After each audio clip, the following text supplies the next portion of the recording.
Doctor তনুকে operation থিয়েটারে নিয়ে যাওয়ার পরে এদিকে সবাই ব্যস্ত তনুকে নিয়ে, কিন্তু সবাই একজনকে দেখতে পাচ্ছে না। বাড়ির একজন সদস্য, সেটা কে হতে পারে? নিশ্চয়ই তামান্না। বাড়িতে এত বড় একটা ঘটনা ঘটেছে, কিন্তু তামান্নার আগমন এখনও ঘটে নাই এই হাসপাতালে। অন্তরা বারবার বলতেছেন তার স্বামীকে, আরিয়ান, তুমি যদি এর বিচার না করো তাহলে আমি কিন্তু আইনের সহায়তা নিতে বাধ্য হব। এত বড় জঘন্য কাজ তোমার বোন কিভাবে করতে পারে? এই ছোট বাচ্চাটা আমার মেয়েটার সাথে। তোমার বোনকে তুমি কত ভালোবাসতে তনুর আব্বু, আর সেই বোন নরপিচাসের মতো আমার ছোট্ট মেয়েটার সাথে এই কাজটা করলো। কিভাবে কিভাবে কিভাবে? সত্যি আমি আর নিতে পারছি না। অন্তরা এই বলতে বলতে আবার অজ্ঞান হয়ে ফ্লোরে পড়ে গেছে। এরই মধ্যে নার্সকে ডাক দিল আরিয়ান। সাথে সাথে নার্স এসে অন্তরাকে নিয়ে গেল বেডে এবং প্রাথমিক চিকিৎসার মাধ্যমে আবার অন্তরার জ্ঞান ফিরে এলো। জ্ঞান ফিরতেই বলতে লাগলো, দেখছো তোমার বোন কতটা নিষ্ঠুর। আমার এই ছোট্ট মেয়ে মৃত্যুর সাথে পাঞ্জা লড়তেছে, অথচ এখনও এই হাসপাতালে তাকে দেখলে আসতো না। কতটা জঘন্যতম কাজ করেছে। তবু যদি একবার হাসপাতালে তনুকে দেখতে আসতো তাও নিজেকে সান্ত্বনা দিতে পারতাম। আমি সত্যি তোমার বোন তামান্নাকে আমি ছেড়ে দেব না। তুমি যদি এর মধ্যে বাধা দিতে আসো তাহলে তোমাকেও ছাড় দেব না। ভুলে যাব তুমি আমার স্বামী। আরিয়ান তখন বলল, তোমার কিছু করা লাগবে না। ওর জন্য আমি কি করি নাই? আমার এই ছোট্ট মেয়েটার সাথে এই কাজটা করলো। এদিকে অন্তরা কান্না করতেছে আর বলতেছে তার স্বামী আরিয়ানকে, আর বারবার বলতেছে, আল্লাহ, তুমি আমার এই ছোট্ট মেয়েটাকে অতি দ্রুত সুস্থ করে দাও। অন্তরা বারবার অপারেশনে যে রুম হচ্ছে সেই রুমের সামনে আল্লাহকে ডাকছে আর কান্না করতেছে। অন্তরা বলতেছে, আল্লাহ, তুমি আমাকে নিয়ে যাও, তবু আমার এই ছোট্ট মেয়েটাকে বাঁচিয়ে রাখো। ওইদিকে শাশুড়ি কান্নায় ছটফট করতেছে, কারণ আমাদের মেয়ে তনু অনেক বছর পর হয়েছে। প্রথমে আমাদের কোনো সন্তান হচ্ছিল না, এ নিয়ে আমাকে অনেক কথা বলেছিল। আল্লাহর কি রহমত, আমাদের বিয়ের ঠিক 10 বছর পরে আমার এই মেয়ে তনু পৃথিবীতে জন্মগ্রহণ করে। আমার মেয়ে তনু যখন পৃথিবীতে আসলো, বাড়িতে মনে হচ্ছিল আকাশ থেকে নেমে পড়েছে আমাদের বাড়িতে। আমার শাশুড়ি তো 2 নয়নের মণি আমার মেয়ে তনু। শাশুড়ি এদিকে অনেক কষ্ট পাচ্ছে, তবু আমার কাছে এসে বলতেছে, বৌমা তুমি টেনশন করো না, দেখো ঠিক আমাদের তনু আমাদের মাঝে আবার ফিরে আসবে। আর এই কাজটা আমাদের এই ছোট মেয়ে তনুর সাথে কে করেছে অবশ্য তাকে খুঁজে বের করতে হবে। এমন শাস্তি দিতে হবে যাতে এমন কাজটা অন্য কারোর সাথে আর না করতে পারে। অন্তরা মনে মনে ভাবতে লাগলো, আম্মা, এই কাজটা কেউ করে নাই, তোমার মেয়ে তামান্না করেছে। কিন্তু এই কাজটা বলতে পারছে না তার শাশুড়িকে। অন্তরা ভাবতাছে আর মনে মনে ঠিক করতে লাগলো, তার মেয়ে তামান্না এই কাজটা করেছে, এই কথাটা সে বলবে।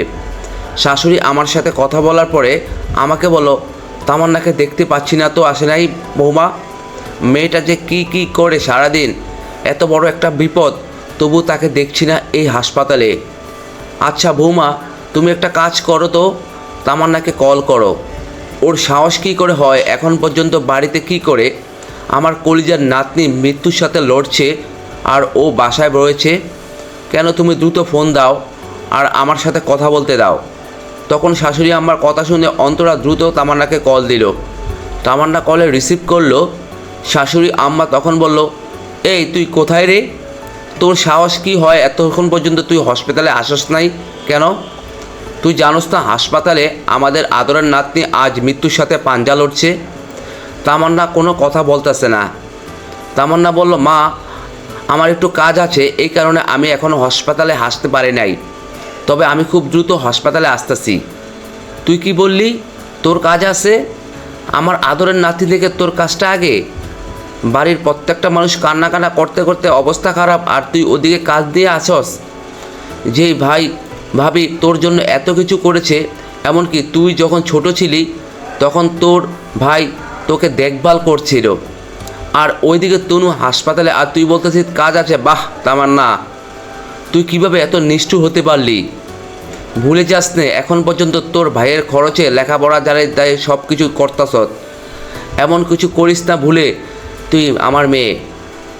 তোর ভাবি অলরেডি অজ্ঞান হয়ে পড়েছে 2বার। তোর ভাইয়ের মুখের দিকে তাকাতে পারছি না। সবারই একই অবস্থা, আর তুই ওদিকে কাজ নিয়ে রোকসত। আমার যেন বাসা না যেতে হয়। যদি বাসা যেতে হয় তাহলে কিন্তু তোর খবর আছে। এই বলে শাশুড়ি আম্মা কল কেটে দিল। কিছুক্ষণের মধ্যে ডক্টর অপারেশন শেষ করলো। ডক্টর যে অপারেশন রুম থেকে বের হলো, তখনই সবাই দ্রুত ছুটে গেল ডক্টরের কাছে।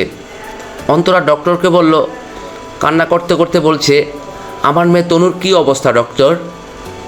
ডক্টর তখন বলল, আলহামদুলিল্লাহ, অপারেশন সাকসেসফুল হয়েছে, কিন্তু একটা দুঃখের সংবাদ আছে।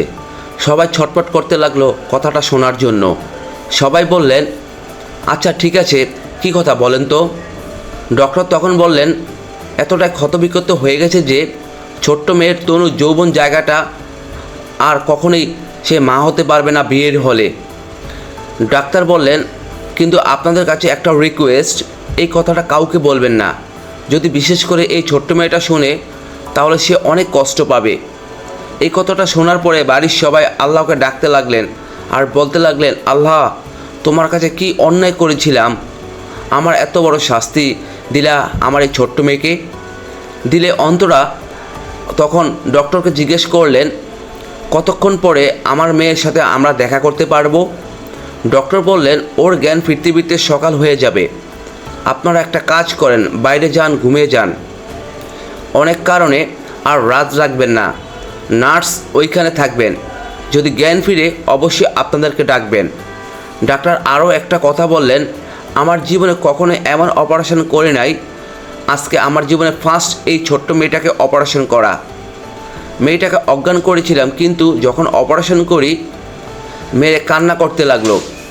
আমিও তখন কান্না থামাতে পারলাম না।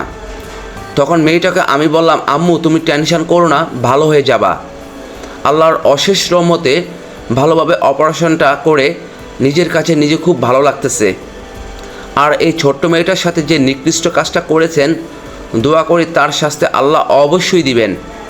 আর আপনারা কি করবেন সেটা আপনারাই ভালো জানেন। এই বলে ডক্টর আমাদের সামনে থেকে কান্না করতে করতে চলে গেলেন। ডাক্তারের কথা শুনে এবং কান্না দেখে অন্তরাকে আর ঠেকানো যাচ্ছে না। সে তার মাথা ওয়ালের সাথে বাড়ি মারতে লাগলো। আরিয়ান দ্রুত এসে থামালো আর বলল, তুমি এইভাবে ভেঙে পড়ো না, অবশ্যই আমরা এর বিচার করব। কিন্তু যখন মাথা দেওয়ালের সাথে মারতে লাগলো আর তামান্নার কথা মুখ ফসকে থেকে বেরিয়ে যায়, কথাটা স্পষ্ট তার শাশুড়ি শুনতে পায়। শাশুড়ি কিন্তু বলতে যাবে, তখনই আরিয়ান তখন বলল, আম্মা কিছু হয় নাই। আমি জানি আরিয়ান তুই কখনো মিথ্যা বলিস না। বৌমা কিছুক্ষণ আগে কি বলেছিল একটু বলবি? তামান্না কি করেছে সত্যি করে বলবি? আরিয়ান তখন না বলে আর পারল না।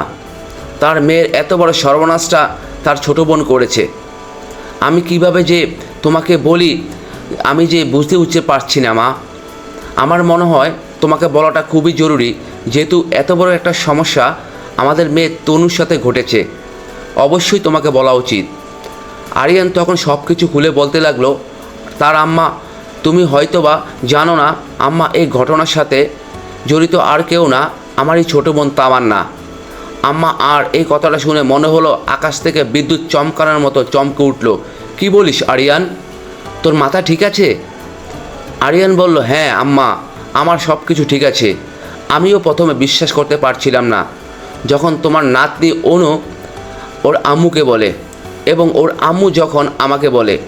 আমিও তখন বিশ্বাস করতে পারছিলাম না যে বোন পর্দায় চলে এবং মাদ্রাসায় পড়াশোনা করছে কিভাবে এই ধরনের ঘটনা ঘটাতে পারে। ঠিক তোমার মতন আমিও চমকে উঠেছিলাম আম্মা। আচ্ছা আরিয়ান, সব কিছু খুলে বলতো আমাকে। আম্মা, তুমি তো ভালোই জানো আমাদের রুম 3টা। একটা রুমে আমরা থাকি, একটা রুমে তোমরা আর আরেকটা রুমে তামান্না। যেহেতু তনুর বয়স হয়ে গেছে 6 বছর, এজন্য আমাদের সাথে তনুকে ঘুমোতে দেই না। তার জন্য তামান্নার সাথে ঘুমাতে যাইতে হয় তনুর। আর তনু নম্র এবং ভদ্র একটা মেয়ে, কারোর সাথে কখনো ঝগড়া ফ্যাসাদ করে না। এবং আমাদের মেয়ে তো কখনো মিথ্যা কথা বলে না, যা বলে সব সরাসরি বলে। যখন তামান্না তনুর সাথে এই ধরনের কাজটা করে, কিছুদিন চুপ করে থাকে তনু, কাউকে বলে না। যখন তনুর সাথে বেশি হতে লাগলো তখন ওর আম্মু অন্তরার কাছে সব কিছু খুলে বলল। আর ওর আম্মু আমাকে বলল। সব বলার পর আমিও অন্তরাকে বললাম, আচ্ছা হয়তোবা কোনো ভুলক্রমে করতে পারে, এটা নিয়ে কাউকে কিছু বলিও না। ঠিক অন্তরা কাউকে বলে নাই। আর এরই মধ্যে এত বড় একটা অঘটন ঘটে গেল আমাদের সাথে। আরিয়ান যখন এই কথাগুলো বলছিল, আম্মা তখন নিশ্চুপ হয়ে গেল, একদম শীতল বরফের মতো হয়ে গেল। শুধু এইটুকুই বলতে লাগলো, আমার এই পেটে কিভাবে এই ধরনের নরপিচাস মেয়ে জন্ম নিল, কত আদর যত্ন করে বড় করেছি, কতটা অভাব হয়েছে, কখনো বসতে দেয়নি তোরা এবং আমি। যখন সেটা হয়েছে তখন সেটা হয়ে দিয়েছি। আর আমার মেয়ে তামান্না এই ধরনের ঘটনা কিভাবে ঘটাতে পারে তা আমি কখনো বিশ্বাস করতে পারছি না আরিয়ান। সেম কথা আম্মা, আমিও বিশ্বাস করতে পারছিলাম না। আর তোমরা তো ভালোই জানো আমাদের ছোট্ট মেয়ে কখনো মিথ্যা কথা বলে না, সেটা ভালো করে জানি। আমার নাতনি কখনো মিথ্যা বলতে পারে না। আমার নাতনি তনু ঠিক তোমার মতন হয়েছে, সবসময় সত্য কথা বলেন। আচ্ছা, এর বিচার অবশ্যই হবে। আমার নাতনি আগে জ্ঞান ফিরুক, তারপর কি করতে হবে সেটা আমি অবশ্যই করব। আরিয়ান এবং অন্তরা আমার মুখটা দেখে অনেক ঘাবড়ে গেল।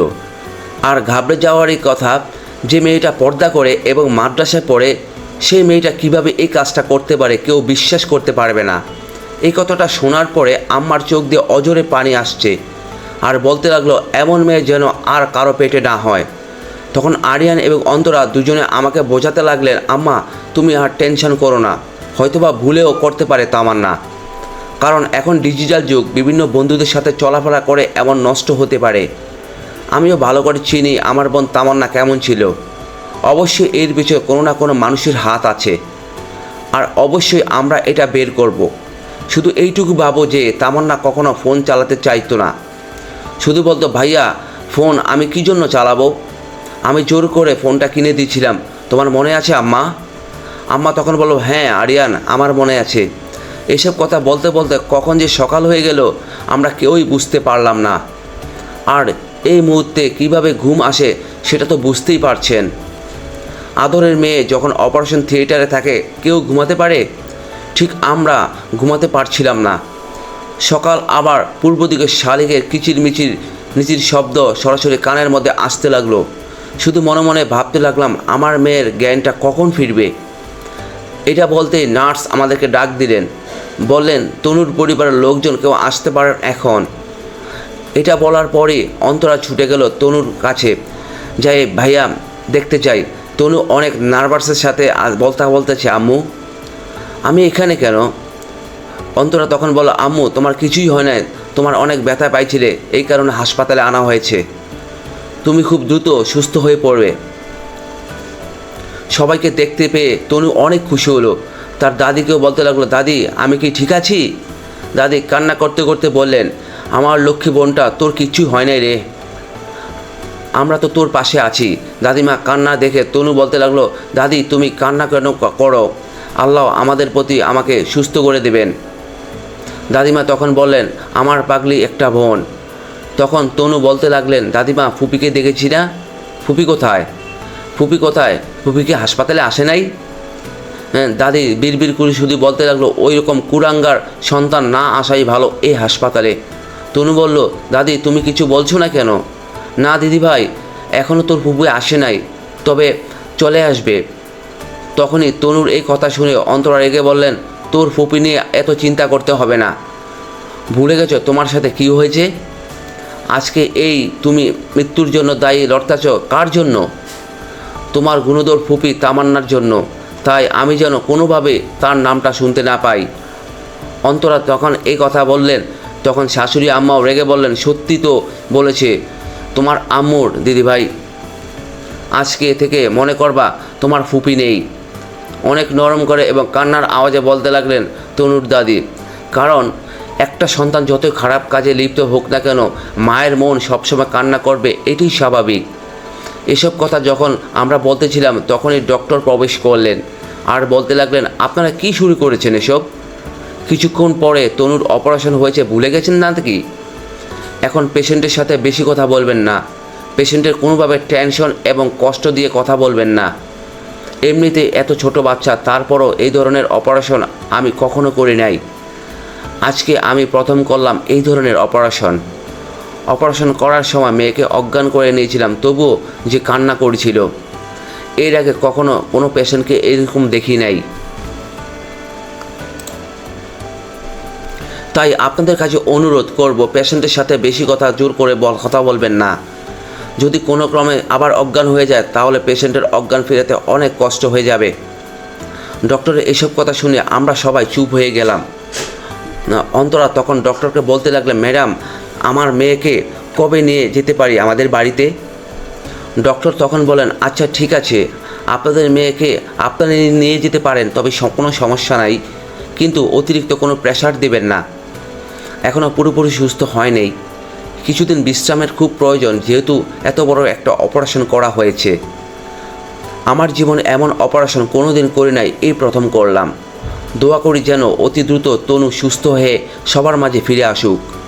তারপর আরিয়ানের রিসিপশনে গেল, তনুর ছাড়পত্র নিয়ে আসলো এবং বাড়িতে রওনা হলো। বাড়িতে রওনা হওয়ার পূর্বে অন্তরাকে বললেন, তার শাশুড়ি বৌমা একটা কল দিবি তামান্নাকে। অন্তরা তখন, আমার তো এখনই বাসায় যেতে ইচ্ছা করছে, ওরাকে কোন কল দেব? কল দাও না, এখন কোথায় আছে?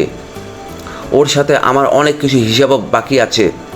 অন্তরা তখন বললেন, আম্মা আপনি চুপ থাকেন, আমরা সবাই যাই ভাই, তখন তারপর দেখা হয়, অবশ্যই একটা ব্যবস্থা নেব।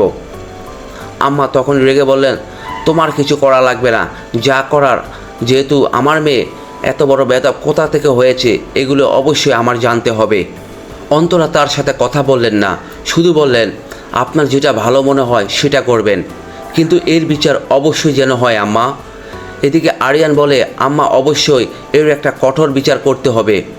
আজকে হয়তোবা আমাদের ফ্যামিলিতে এই ধরনের একটা সিনক্রিয়েট ঘটনা হয়েছে, যদি এই কাজটা অন্য কারোর সাথে করতো তাহলে আমাদের মান সম্মানটা কোথায় যেত একবার ভেবে দেখেছ? হ্যাঁ আরিয়ান, তুই কোনো টেনশন করি না বাবা, অবশ্যই এর বিচার আমি করব। এদিকে অন্তরা কিছু বলতে পারছে না, যেহেতু তার শাশুড়ি তার থেকেও বেগে আছে। অন্তরা শুধু চেয়ে চেয়ে দেখবে তার শাশুড়ি কী বিচার করেন। এই বলে আমরা সবাই হাসপাতাল থেকে বাড়িতে রওনা দিলাম। বাড়িতে এসে দেখতে পেলাম তামান্না ওই একইভাবে ফোন নিয়ে ব্যস্ত। আম্মা রুমে ঢুকতে তামান্নার এই অবস্থা দেখে সরাসরি তার রুমে ঢুকে গেল। ঢুকে যাওয়ার পরে তামান্নাকে কিছু জিজ্ঞেস না করে ঠাস ঠাস করে গালি আর মুখে থাপ্পড় মারতে লাগলো। তারপর মারতে মারতে বলতে লাগলো, তোর মতো কুলাঙ্গার সন্তান আমি কিভাবে পেটে ধরেছিলাম, আজকে তুই কার সাথে কী করেছিস জানিস? তামান্না সব কিছু বুঝতে পেরেছে, তার ঘটনাটা হয়তোবা সবাই জেনে গিয়েছে, এই জন্য তামান্না কোনো কিছু বলতেছে না। এদিকে অন্তরাও বলছে, তোমাকে আমি ছোট বোনের মতো দেখতাম, তুমি কেন এত বড় সর্বনাশটা আমার সাথে করলে? তোমার কি ক্ষতি করেছিলাম তামান্না, বলতে পারো? শুধুমাত্র তোমার কারণে আমার মেয়ে আজকে এই মৃত্যুর শয্যা থেকে বেঁচে আসলো। ঠিকই বেঁচে আসলো, কিন্তু আমার এই ছোট্ট মেয়েটা আর কখনো মা হতে পারবে না। ডক্টর এই কথাটা বলেছেন। অন্তরাও আর রাগ সামলাতে পারলো না, সেও দুই গালে দুইটা থাপ্পড় মারল। শাশুড়ি বলতেছে, মারো মারো বৌমা, আরও মারো, ওর এত বড় সাহস কোথা থেকে হয়েছে? আমাদের আদরের নাতনির সাথে এই কাজটা করলো কিভাবে? তামান্না তখন বলল, আসলে আমি বুঝতে পারিনি এই জিনিসটা এত দূর হবে, আমি সত্যি অনেক বড় ভুল করেছি, আমাকে তোমরা মেরে ফেলো। আমার এই আদরের ভাগ্নির সাথে এই কাজটা করা আমার একদমই ঠিক হয়নি, আমি সত্যি অনুতপ্ত। আরিয়ান তখন বলল, তোকে দুধ কলা দিয়ে কাল সাপ পুষেছিলাম, তোর জন্য কি করি নাই বল? এসব ঘটনা সব তনুর সামনে হচ্ছে। তনু তখন বলল, তোমরা আর মারো না ফুপুর ফুপিকে প্লিজ। তখন তার দাদিমা বললেন, তুই চুপ কর তনু, তামান্না এখনই এই ঘর থেকে বের হয়ে যাবি, আমি কোনো কথা শুনতে চাচ্ছি না তোর। কোথায় যা কি করবি সেটা আমরাও জানি না, এখন থেকে ভুলে যাব আমার কোনো মেয়ে নাই, এটাই আমার শেষ সিদ্ধান্ত। আমার নাতনিকে যে এত বড় সর্বনাশ করেছে আমি তাকে দেখতে চাচ্ছি না। আরিয়ান, তামান্নাকে এখনই বাড়ি থেকে বের হয়ে যেতে বল। আরিয়ান আর কোনো কথা বলছে না, যতই অন্যায় করুন তারই ছোট বোন সে। আর অনেক আগে থেকেই বাবা স্ট্রোক করে বাসায় পড়েছিল, তখন থেকে এই সংসারের দায়িত্ব আরিয়ানের কাছে ছিল। আরিয়ান চুপ হয়ে থাকলো। তনু এরই মাঝে বলতে লাগলো, তোমরা যদি ফুপিকে বের করে দাও তাহলে আমিও কখন বাসা থেকে চলে যাব, তোমরা কিন্তু কেউই বুঝতে পারবে না। ফুপি তার ভুল স্বীকার করেছে, তাকে তো তোমরা সবাই মারছো এবং অনেক কষ্ট দিলে। তখনই অন্তরা বলল, তুমি ছোট মানুষ তনু, তুমি এসব নিয়ে কথা বলো না। তোমার কত বড় ক্ষতি করেছে তুমি হয়তো বা জানো না। তনুর একই কথা ফুপিকে যেন বাড়ি থেকে বের করে না দেওয়া হয়। তখনই আরিয়ানের আম্মা বলেন, দেখ তামান্না, এই ছোট্ট মেয়েটা ক্ষতি করেছিস, অথচ সেই মেয়ে তোর সাপোর্ট করতেছে। এই বলে সবাই তনুকে নিয়ে যায় এবং আরিয়ান এবং অন্তরা শাশুড়ি একটা সিদ্ধান্ত নিতে লাগলো। অন্তরার শাশুড়ি বলল, তামান্নাকে আর পড়ানো যাবে না, ওর জন্য একটা ছেলে দেখো। এই কথাটা আরিয়ানকে বলতে লাগলো। আরিয়ান এই কথাটা শুনে তার এই বন্ধুর ছোটো ভাই আছে, বন্ধুকে বললেন, আমাদের বাড়িতে তোর ছোটো ভাইকে নিয়ে আয়। ছেলেপক্ষের সবাই এসে তামান্নাকে দেখলো, দেখে মোটামুটি পছন্দ হয়েছে এবং বিয়ের দিন তারিখ ঠিক করে ফেললো। বিয়ের কিছুদিন পরে তামান্না বাড়িতে এসে সবার পায়ে ধরে মাপ চায় এবং তনুকে জড়িয়ে ধরে কান্না করতে লাগলো। তামান্না বলতে লাগলো, আমার লক্ষ্মী আম্মু, তোমার সাথে আমি অনেক খারাপ আচরণ করেছি, তুমি আমাকে মাপ করে দিও।